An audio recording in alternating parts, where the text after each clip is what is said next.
can't quite see you there. Would you like a piece? I mean, I may have a few pancakes lying around, so if you stick around, I might be able to whip up a batch for you guys if you like.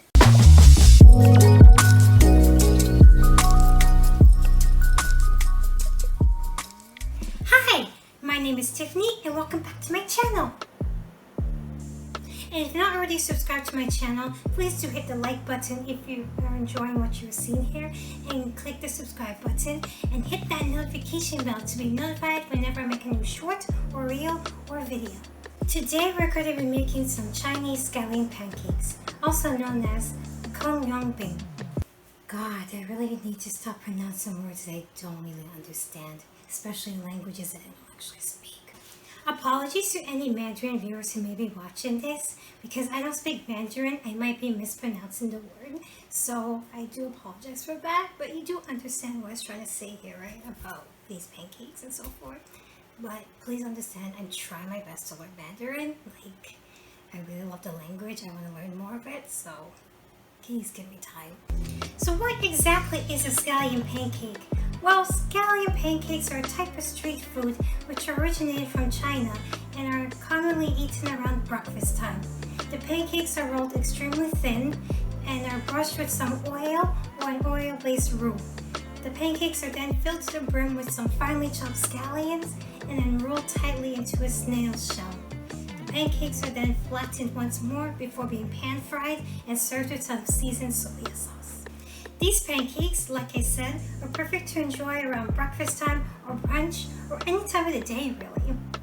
Which is especially good, especially for someone like me who is a night owl, and as such my breakfast typically occurs around dinner time, and so these savory pancakes would definitely be more up my alley than a regular pancake. I'm also making these pancakes today in honor of my cousin, in which I had the divine honor of devouring several of these pancakes for them while I was staying at his house a couple of years back. So cuz, if you're watching this video today, this recipe is dedicated to you. So stick around and I'll show you exactly how to make these pancakes. To get started on these oh so scrumptious scallion pancakes, we're going to start by making the dough. So, in a large bowl, we're going to add in 1 teaspoon or about 9 grams of kosher salt and 2.5 cups or 313 grams of all-purpose flour that has been sifted, and using your hands or a whisk, mix everything together until fully combined. Boil some water and make a little flour well in the center to hold the water in.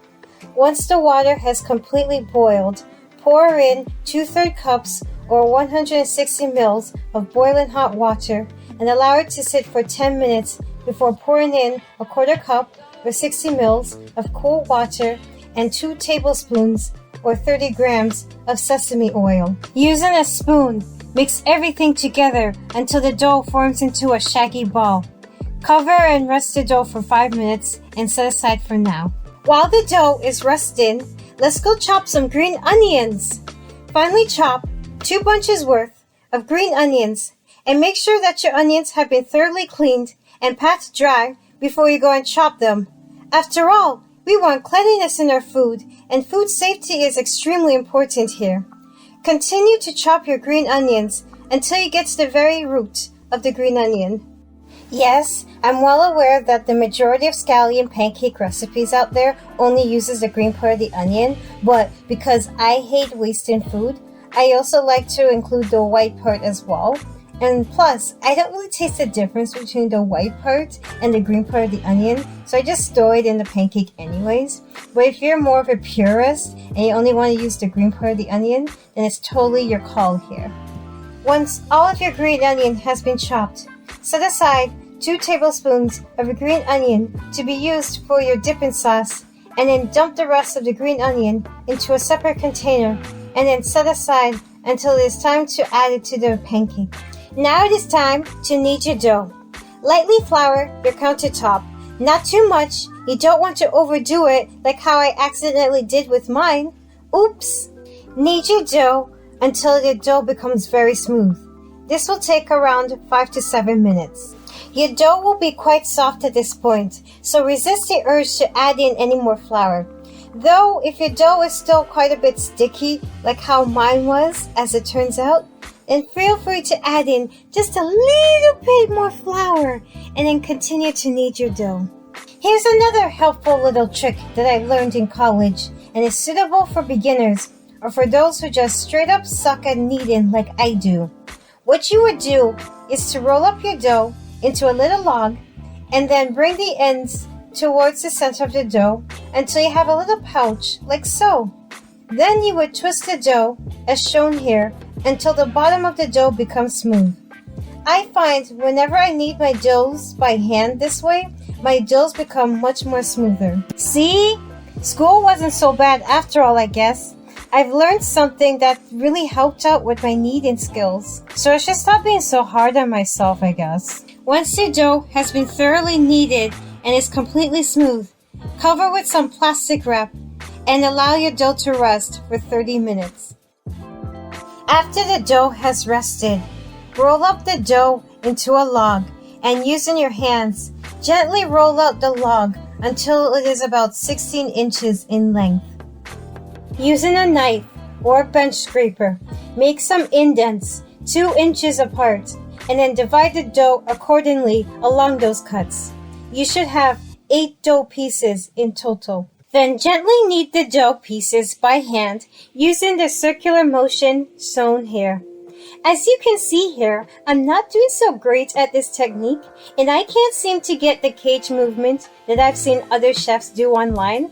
So let's go back to the other technique that I told you guys about earlier, the roll and pinch method. Simply roll up the dough into a log, which is also known as a baton, and then slightly curve it up into a pouch shape, like so, and then bring the ends of the dough towards the center, and then twist the bunched up ends at the top until the dough at the bottom becomes smooth. See how much easier that was? I told you this kneading trick would come in handy. I'll even show you guys the technique one more time, just so you guys have a better understanding on what you are doing here. Continue to knead all of your dough balls until they are all smooth, and then allow them to rest for 15 minutes.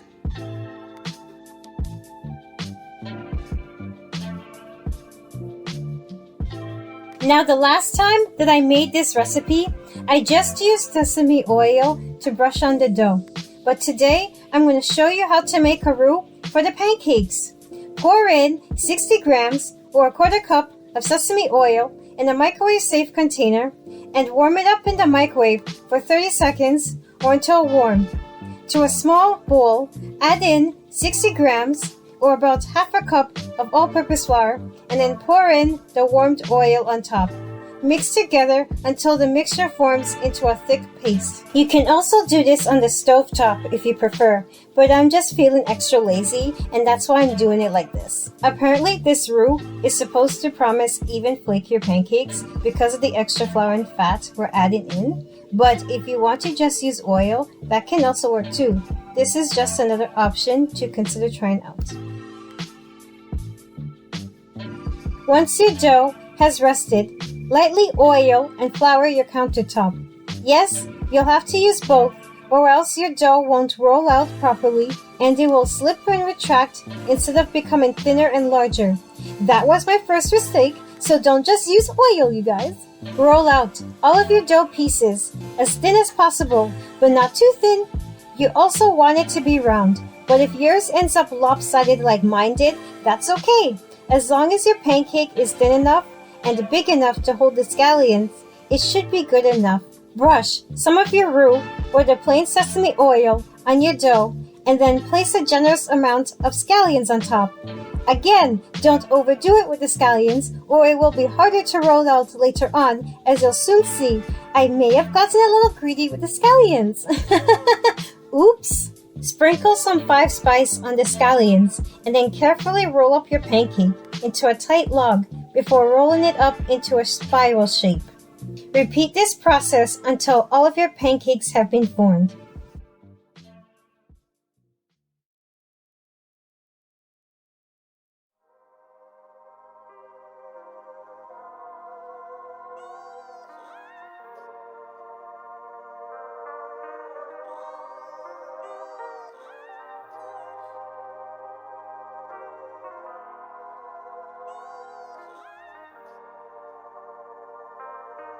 Here's me repeating the process using some sesame oil, just in case you don't want to bother using the roux.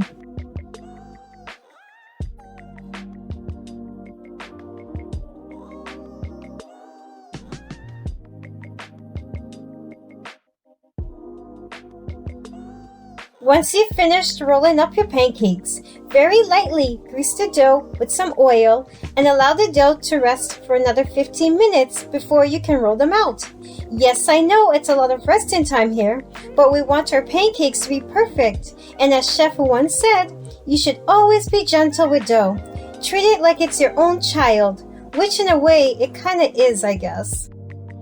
Then, lightly oil your countertop. Yes! Just oil this time. I know I said don't use oil the last time we were rolling this out, but here it's actually really helpful this time. Roll out the pancakes as thin and as round as possible, and if a few scallions burst out as you do this, that's okay. As long as it's not completely leaking out, you're still good to go. Though for best results, try not to overload your pancakes next time, okay?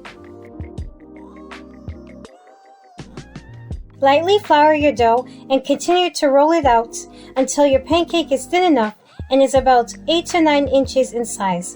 Repeat this process until all of your dough has been flattened. Place each pancake onto its own individual wax paper and then place them onto a plate. I forgot to do this part and I just stacked them on top of each other, but that's okay because these are well oiled and so they won't really stick together as much, so this should also be fine if you're also feeling lazy like I am.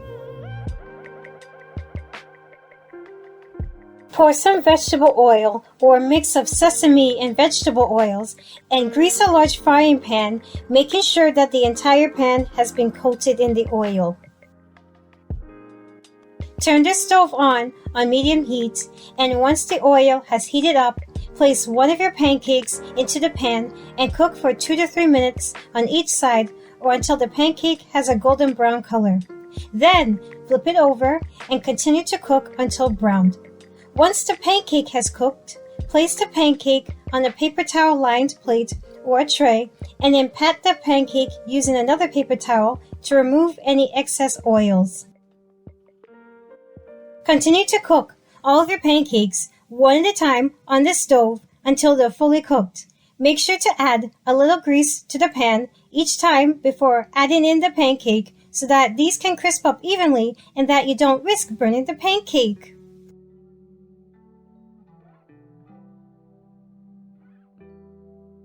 The pancakes have finally been cooked, and while you can't eat these as is, I would love to make some dipping sauce to go with them, so let's go make some, shall we?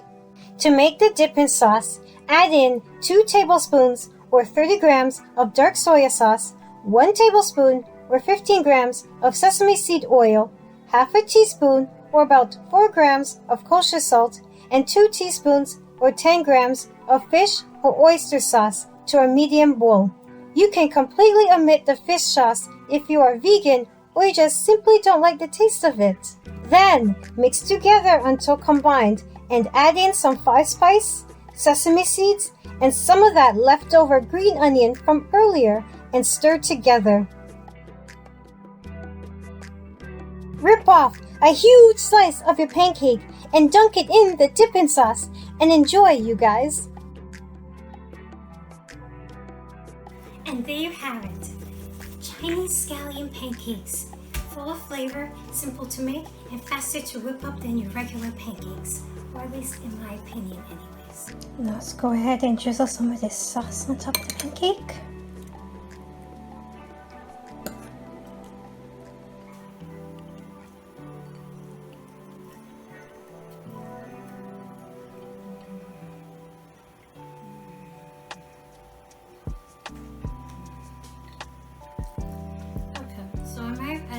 Too much salt to it, but maybe that's just the soy sauce. But just think that these pancakes are full of flavor, just as I promised you guys, and you can definitely taste the scallions in every bite. Like, I really overpacked these pancakes with all the scallions in them.